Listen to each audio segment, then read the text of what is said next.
Hello everyone, this is the pre-market report video for today 18th August 2023 in the Indian stock market in terms of Nifty and Bank Nifty.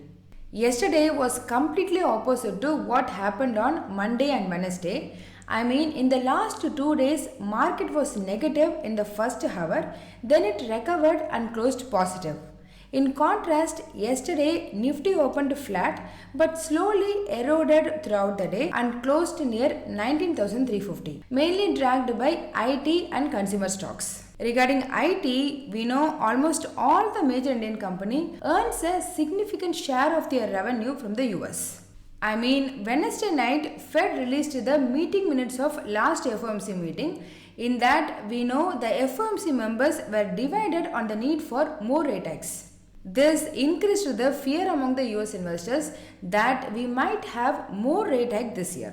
All this we discussed in detail in the last pre-market video, which in turn made our IT stocks negative. In addition, consumer stocks declined near 1% as it led by an over 2% slide in ITC. As per Reuters, they didn't mention who exactly, but highlighted as some analysts released the report stating that ITC got less room or limited potential to increase further from the present price point. ITC was the Nifty's top loser, but year to date it has increased over 33%. In comparison, Nifty FMCG index increased only 16%.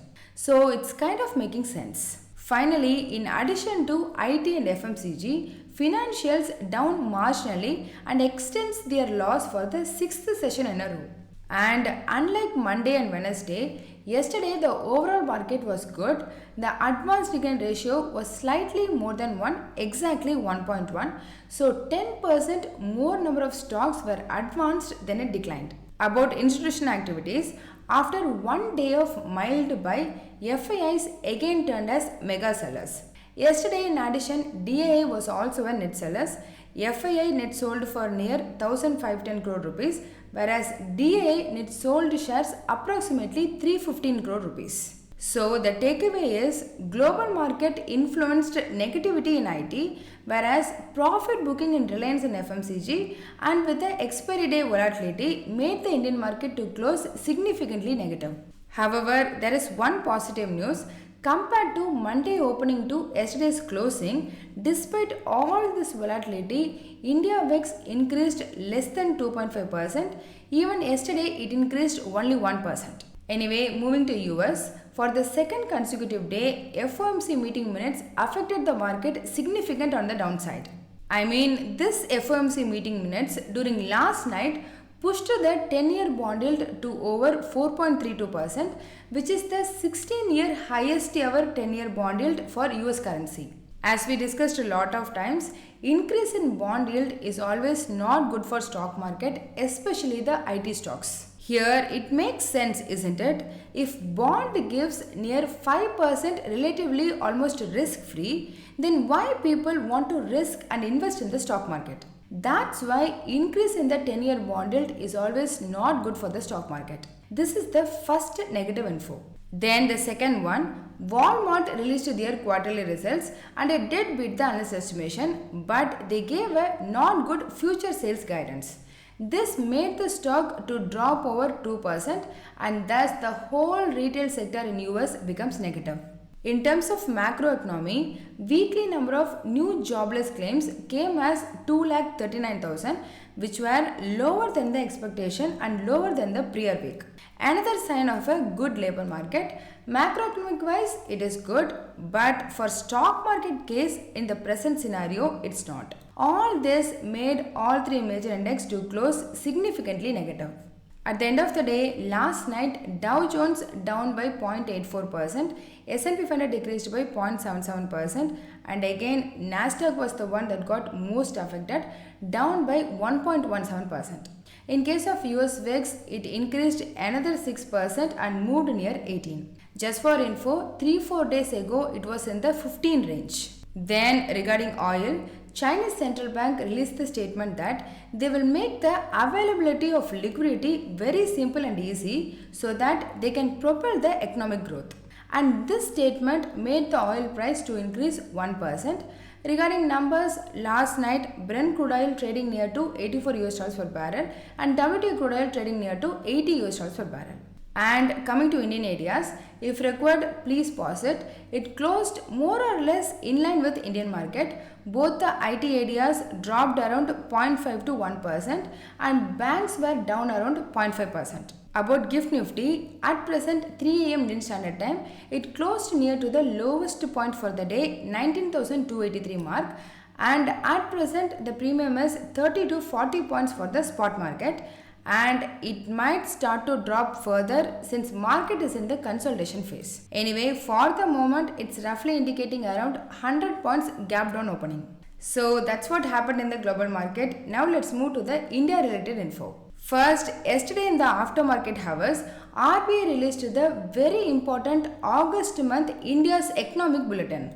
Here it is near 200 pages report. If anyone fancy reading that, I will attach the link in the description below. Please have a look. So in the next 2-3 days, different analysts will release their different interpretation and that will have an effect in our stock market. Anyway, today I will highlight some positive and negative from that. First, positive. After March 2020, for most of the time except one quarter, India's GDP output gap was mostly negative. Now, as per the RBI bulletin, it turned positive in the last March quarter, which is really a positive thing. The June quarter GDP data is due on end of this month. If that's too positive means, then it's a huge boost for both economy and stock market. Output gap means it's the difference between economy's actual output versus what it can potentially produce. Here it turns positive means country is producing more than its ability, which is demand-led growth than the supply-led one. That's the reason it's very important for any country to have a demand-led one rather than the artificially pushed infra growth. Then the negative one, again this is also equally bad. I mean, we all know in July month our consumer inflation was 7.44%, which was above RBI's 6% target. Now, this bulletin highlighted that the inflation will be above 6% for the whole quarter period, I mean from July to September.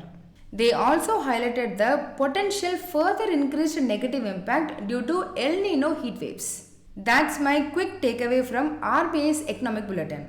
Second, as per Bloomberg and Money Control, Indian government is likely to reduce some import goods from UK. Again, this is positive for companies who imports more and exports more to UK. Third, HDFC Asset Management Company launched the life insurance and asset management service in dollar denomination for NRI. So I consider this as positive for HDFC Asset Management stock. Finally, there was a news that India considering wheat import from Russia at the discounted price. Here it's in the consideration stage. If it's materialized, then it will be positive for FMCG, especially for the biscuit producing one. As a summary, global momentum is not good as all three US market major index closed negative for the second consecutive day and GIFT Nifty is indicating more than 100 points gap down opening. In addition, all four major Indian areas closed negative. So, will it recover today? Let's see. Then about the things to look out, during the market hours, first at 11:30 am, UK's retail sales data, then around 1:30 pm, Europe's CPI data, I mean consumer inflation is due. Coming to technical, yesterday in daily chart, Nifty forms almost identical twin candle compared to previous day, a long candle with a minor upper and lower shadow. But the difference was day before yesterday it was a green candle and yesterday it was a red one, which indicates the selling pressure. Again, after one trading day, both daily and hourly momentum indicators now have the negative crossovers, which we can interpret that as a sell signal. And also there are currently no sign of a trend reversal. So as per technical analysis, the short term outlook seems to be negative. If Nifty breaks below the 19,300 to 19,250 support zone, then we could potentially see a move down to the 19,100 to 19,000 levels. However, it's my personal opinion, not any technical. Very often, Indian market behaves very odd on the expiry day. I mean, it closed below 19,365, but fundamentally it may not be that bad. It did because of expiry day pressure. So that's why the following Friday is very important to understand the price action. If today it closes below 19,400, then clearly it broke that support and the next support is at 19,250. So today is a crucial day to understand whether Nifty had a breakout in the downside or not. Anyway, for the positive scenario, Nifty need to break above the resistance 19,450 to 19,500. Then only we can see some fresh buying. Then in case of Bank Nifty, it forms a doji pattern which suggests indecisiveness among buyers and sellers about the future trend.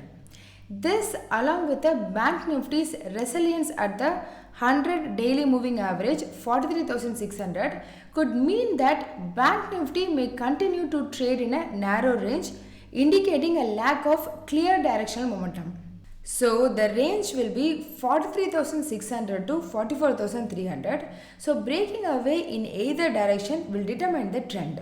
Just for info, at present, Bank Nifty is in an oversold condition with positive divergence on hourly charts and RSI entering oversold territory, suggesting potential for a rebound. So that's all in this video. Hope you all got some useful information. Please consider subscribing the channel and liking the video so it will help me beat the YouTube algorithm and also motivate me to do more. Please don't make any investigation based on this, as I'm not a SEBI registered advisor. I'm doing this for my and viewers' educational purpose only. Thanks for watching.